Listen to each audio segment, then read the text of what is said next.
अस्सलामु अलैकुम वरहमतुल्लाहि वबरकातुहु। उम्मीद છે આપ સગલા સાહેબો ખૈરિયત से હશો।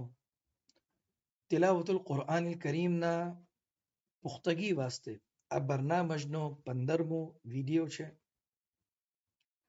સાબિક વિડિયોના અંદર સુકૂનની zikr જારી છે, જેને આપણે જઝ્મ બી કહીએ છીએ, અને એમાં આપણે કલકલાની zikr દેખી કે 5 હરુફ છે, કફ તો બા જીમ દાલ, જો એના પર સુકૂન આવે તો કલકલા એને બાઉન્સ થાય, અને એના સિવાના ઉપર કોઈ આમસલ કરવા જાય તો એને તહેરીકો સાકીન કહેવાય, જે ના કરવું જોઈએ। બીસરું, હમઝાના ઉપર જે વખત કે જઝ્મ આવે અને હમઝાની लिखવાની શાકિલત કે વાવના ઉપર હોય યા યાના ઉપર હોય, અલીફના ઉપર યા જે બી, તો એના ઉપર જઝ્મ આવે તે વખત આપણે થોડું ઝટકો આપીએ છીએ, આવાજ રૂકી જાય છે, એ zikr દેખી। હવે આજે જે હર્ફની zikr કરશું એને શરૂ કરવા વાસ્તે આપના સામે આ તસવીર છે, આ લિપ્સ છે, અને આરબીમાં એને શફતૈન કહેવામાં આવે છે, એને બે હોઠ। બે હર્ફ એવા છે 28માંથી કે જે આ લિપ્સ યાને શફતૈન એમાં પૂરી तरह से ઇન્વોલ્વ હોય છે। એ કયા બે હર્ફ કે એક તો મીમ અને બીસરું બા। હવે આપ કોશિશ કરજો કે મીમ જેવારે અદા કરો તો આપ લિપ્સને બંધ ના કરો, એ કોઈ વખત અદા થઈ જ નહીં, એને આપના લિપ્સ બેવે એકબીજાને જોડાશે તો જ મીમનો અવાજ નીકળશે। અને પછી બરાબર છે કે મીમનો અવાજ પાછા ગુન્નો એને માં આપ બોલો તો પાછા નસલ નોસ્ટ્રિલ બી એમાં શામિલ થાય છે। એ જ મિસાલ બા, જો બા બોલો વાસ્તે બી આપણે પહેલા લિપ્સને જોડવા પડશે અને પછી છૂટા કરો તો જ બા અદા થાય, એના સિવા બા અદા નહીં થતું। તો આજે શફતૈન આપને યાદ રાખવાનું છે, કેમ કે આ અહકામનું નામ અને જે લેટર્સ છે એમાં શામિલ છે। તો શફતૈન યાને બે હોઠ, અને આજે આપણે zikr કરશું મીમ સાકિના, એવો મીમ કે જેના ઉપર જઝ્મ આવે છે। તો મિસ્રી મુસહફના અંદર જે વખત બી મીમ સાકિના लिखेલું હોય તો બે શાકિલા से लिखेલું હોય। એક તો એ કે મીમ છે અને એના ઉપર જઝ્મ છે, એ વચમાં આવે, શરૂમાં આવે, મગર એના ઉપર જઝ્મ આપને દેખાશે, એને સુકૂનનો નિશાન દેખાશે। અને બીસરી શાકિલા શું છે કે મીમ લખેલું છે મગર એના ઉપર કોઈ નિશાન નથી, તો ये भी મીમ સાકિના જ કહેવાય। આ બે શાકિલાથી મિસ્રી મુસહફમાં મીમ સાકિન લખાય છે। હવે એને તફસીર કરીએ કે કેવા રે આ મિસલ મીમ અને કેવા રે આ મિસલ। તો પહેલા આપણે આ વાળું મીમ લઈએ કે જેના ઉપર કોઈ એને સુકૂન નિશાન નહીં હોતું। તો બે એના રીઝન આવશે। તો બે રીઝન કેવા કે જેના અંદર મીમ સાકિન આ મિસલથી लिखाય કે પહેલું તો ये कि जो मीम ना बाद यानी मीम साकिन ना बाद जो नेक्स्ट लेटर ब હોય તે વખત આ મીમ ખાલી હશે, એના ઉપર જઝમ હશે, બરાબર છે, મગર જો નેક્સ્ટ લેટર બ હોય તો આનો જઝમ નહીં દેખાય, એને લખેલું નહીં હોય। આ રીઝન થી આ મીમ ખાલી હશે, એને આપ સમજી જાજો કે આ જઝમ વાળું મીમ છે। અને બીસરી શાકિલત કે કેવા રે કે મીમ સાકિનના ઉપર જઝમનું નિશાન નહીં હોતું, કે નેક્સ્ટ હર્ફ મીમ હશે અને એના ઉપર તશદીદ હશે, એને જેને કહેવાય કે તશદીદ વાલો મીમ। જો આ હર્ફ આવી જાય મીમ સાકિન પછી તો આ મીમના ઉપર નહીં લખાતું। અને કયા લેટરના અંદર અને કેવા રે મીમના ઉપર જઝમ આવે કે એમ કહી દઉં કે જે વખત કે આ બા અને તશદીદ વાલો મીમના સિવા કોઈ બી લેટર આવે જઝમ વાલા મીમના બાદ તો મીમના ઉપર સુકૂન હશે. હવે એને સમજવા વાસ્તે મેં કુરાન મજીદના સફહાત આપના સામને લાવું છું તો કે એકદમ મફહૂમ થઈ જશે. હવે કુરાન મજીદના સફહાને મેં ખોલું તો આપ यहाँ पर देखी सकશો કે यहाँ पर મીમના ઉપર સુકૂન છે. તો નેક્સ્ટ હર્ફ કયું છે કે તા. यहाँ पर એના વાસ્તે यहाँ पर જઝમ લાગેલું છે કેમ કે નેક્સ્ટ હર્ફ શું છે? તા છે. એને મીમ સાકીન તો છે જ. હવે મીમ સાકીન ઉપર સુકૂનનું નિશાન શું કામ છે? કેમ કે નેક્સ્ટ લેટર તા છે. હવે હજી આપણે આગળ બીજા હર્ફને પહેલા देखिए પછી આપણે पढ़वानी शाकिल अपने देखो. अब यहाँ पर भी आप देखिए तो मीम साकिन પછી નેક્સ્ટ લેટર શું છે કે યા છે. એના વાસ્તે મીમના ઉપર જઝમ. यहाँ पर भी आप देखो तो या છે तो એના વાસ્તે મીમના ઉપર જઝમ લાગેલું છે. હવે यहाँ पर जहां भी आप मीम देखिए तो नेक्स्ट लेटर ला છે. आना अंदर भी ता છે. હવે वो लेटर अपने वो जगह पर देखिए जहां ऊपर मीम ऊपर जज़म. तो यहाँ पर आप देखिए तो आना अंदर मीम ना बाद बा છે. तो यहाँ पर आप देखશો કે મીમના ઉપર કઈ લખ્યું નથી, यानी સુકૂનનું નિશાન નથી. यानी શું કે આ મીમના ઉપર જઝમ છે, મીમ સાકિન છે. મગર શું કામ નિશાન નથી? કે નેક્સ્ટ હર્ફ બા છે. હજી આગળ જઈએ. यहाँ पर आप બીસરું નિશાન આપના પાસે એક્ઝામ્પલ આવી ગયું કે આ મીમ જઝમ વાળું મીમ છે મગર શું કામ એના ઉપર કોઈ સુકૂન નિશાન નથી? કેમ કે નેક્સ્ટ લેટર શું છે? તશદીદ વાળું મીમ છે. यहाँ पर देखશો तो નેક્સ્ટ લેટર આઈન છે એના વાસ્તે બરાબર લાગેલું છે. હવે यहाँ भी आपने जज़म देखाई રહ્યું છે કેમ કે નેક્સ્ટ હર્ફ હમઝા છે.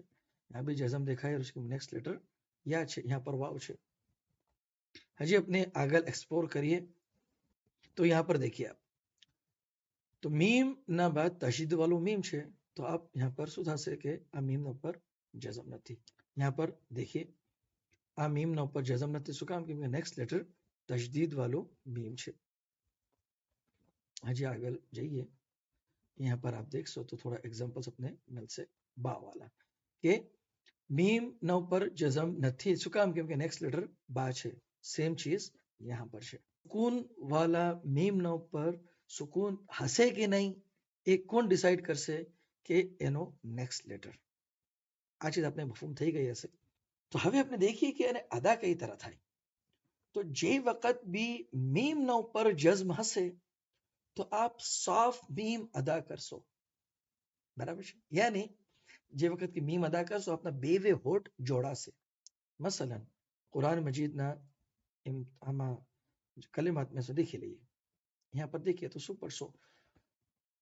रज़क़नाहुम रज़क़नाहुम. तो आप देखी सकते हो कि हमारा बेवे होठ मिला. यहाँ पर भी वबिलआखिरति हुम युकिनून. तो मा જ્યારે જઝમ હોય તો આપ બેવે હોઠને બરાબર મિલાવશો. હુમ એ જ મિસલ यहाँ पर सूरतुल हम्द ना दशक अनअमत अनअमत. तो आ मिसल जे वक़्त भी मीम न ऊपर जज्म होए तो आप ये मीम ने क्लियर अदा करशो. जेने अपने एम कहिए के इज़हार करशो. इज़हार इज़हार અને પછી શફતૈન ના ઉપર सी શફવી અન હુકુમ નું નામ છે. इज़हार शफवी यानी आप मीम ने क्लियर पढ़ी રહ્યા છો. બેવે હોઠ ને આપ મિલાવીને મીમ ને અદા કરી રહ્યા છો. હવે આપણે वो મીમ ની વાત કરીએ કે જે મીમ સાકિન હોય મગર એના ઉપર સુકૂનનું નિશાન નહીં હોતું. તો એનું રીઝન શું? એક આપણે દેખો કે નેક્સ્ટ લેટર શું હશે? બા. હવે આને તિલાવત કરવાની શાકિલત देखिए तो आप આ વિડિયોમાં भी देखશો. મસलन यहाँ पर કલેમો છે મેં લખ્યું છે. હવે મીમ ના ઉપર કઈ નથી. શું કામ? કેમ કે નેક્સ્ટ હર્ફ બા છે. તો આ કઈ तरह અદા થશે આપ બરાબર देखજો. લકુમ બિહી यानी આના અંદર મેં મીમ ને અદા કરતી વખત મારા બેવે હોઠ મિલાવતો નહીં. પાછા देखिए લકુમ લકુમ લકુમ નહીં લકુમ મામૂલી મારા હોઠમાં ગેપ હશે, એકદમ મામૂલી. અને કેમ કે નેક્સ્ટ લેટર બા છે અને બે હોઠના લેટર છે, તો એ અદા કરવા વાસ્તે થોડું ગેપ રહેશે. મેં મીમને અર્ધો પડીને બાની શરૂઆત કરી દઈ રહ્યો છું. લકુમ બિહી, અને બે હરકત વહાં પર મેં કરીશ મીમના ઉપર.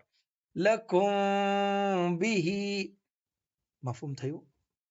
તો મીમ સાકેના બાદ જો બા આવે તો મેં મીમને ક્લિયરલી નહીં પડું બે લિપ્સ મિલાવીને, બલકે મેં મામૂલી ગેપ રાખીશ અને બે હરકત ખેંચીશ. તો આ મિસલ મીમના બાદ બા આવે તે વખત આપણે તિલાવત કરવાનું રહેશે. હવે આ હુકુમનો નામ છે. જે વખત બી મીમ સાકેના પછી બા આવે તો એને આપણે કહીએ છીએ ઇખ્ફા. ઇખ્ફાની માના છુપાવવું.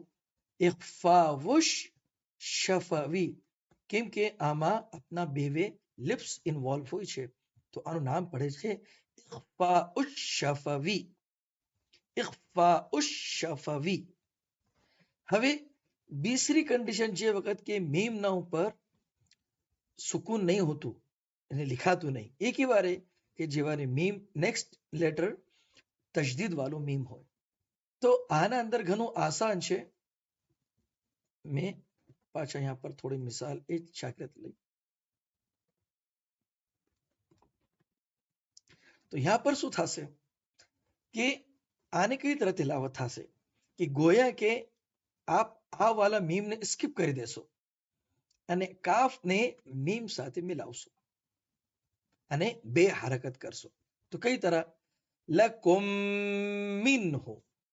લકુમ, यहाँ पर આપના હોઠ બરાબર મિલશે અને બે હરકત કરશો. લકુમ મિન્હુ. લકુમ મિન્હુ. મફહૂમ થયું? તો આ શાકિલ અસી મીમ સાકિનાના અહકામ છે. રીકેપ કરી દઉં કે મીમ સાકિના બાદ જો બા આવે તો આપ થોડા લિપ્સના અંદર બે લિપ્સમાં મામૂલી જગા રાખશો અને બે હરકત કરશો. અને જો મીમ સાકિના બાદ તજદીદ વાળો મીમ આવે તો આપ એક મીમને સ્કીપ કરી દેશો, પહેલા મીમને, અને આગળના મીમને પડશો અને બે હરકત કરશો. અને જો મીમ સાકિનાના ઉપર જઝમ દેખાય તો ક્લિયરલી અદા કરીને આપણે આગળ વધી જવાનું છે. હવે આપણે કુરાન મજીદના કલિમાતમાંથી તીન શાકિલતના મીમની તિલાવત કરીએ. હવે પહેલું કે જેના ઉપર, જે મીમના ઉપર આપને સુકૂન દેખાશે, તો यहाँ पर આ કલિમાત આપના સામને છે. આપ એને તિલાવત કરજો અને પછી મેં એને તિલાવત કરીશ. યસુમૂનકુમ સૂઅ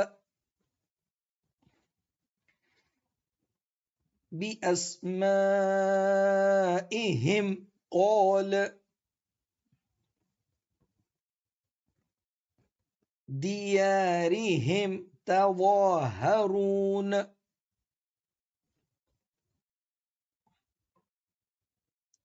لهم كونوا فلهم أجرهم. હવે આપણે वो કલેમાત લઈએ જેમાં મીમ સાકિનાના બાદ બા નો હર્ફ આવતો હોય અને એને તિલાવતની તમરીન કરી. એમાં ધ્યાન રાખવાનું છે, આ મિસલના કલેમાત અદા કરતી વખત બે હોઠના દરમિયાન થોડું મામૂલી ગેપ હશે અને બે હરકત કરવાની છે. તો આ કલેમો આપના સામે છે. વહુમ બિઝિક્રી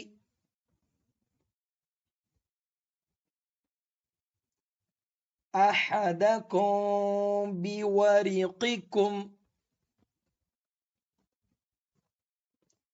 أجرهم بأحسن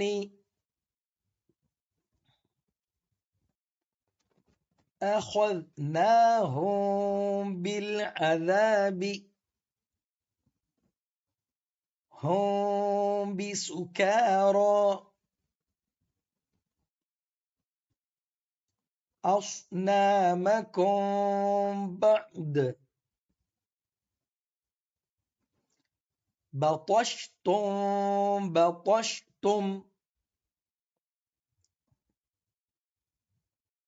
تأخذكم بهما. હવે આપણે वो કલેમાત લઈએ કે જેના અંદર મીમ સાકીન બાદ તશદીદ વાલો મીમ આવે. وأخواتكم من معكم من هم مقترفون جاءكم من ونمنعكم من بأموالكم محصنين وهم مهتدون هم مبلسون ويخرجهم من. ઉમ્મીદ છે આપને મીમ સાકિનાના અહકામ મફહૂમ થયા હશે. એમાં ફક્ત મીમ સાકિનાના બાદ બા યા તજદીદ વાળો મીમ એના અંદર થોડું તિલાવતમાં अपने शाकिलत अलग છે. अगर जो जज़म દેખાય આપને મીમ સાકિના પર તો આપને સાફ અદા કરીને આગળ વધી જવાનું.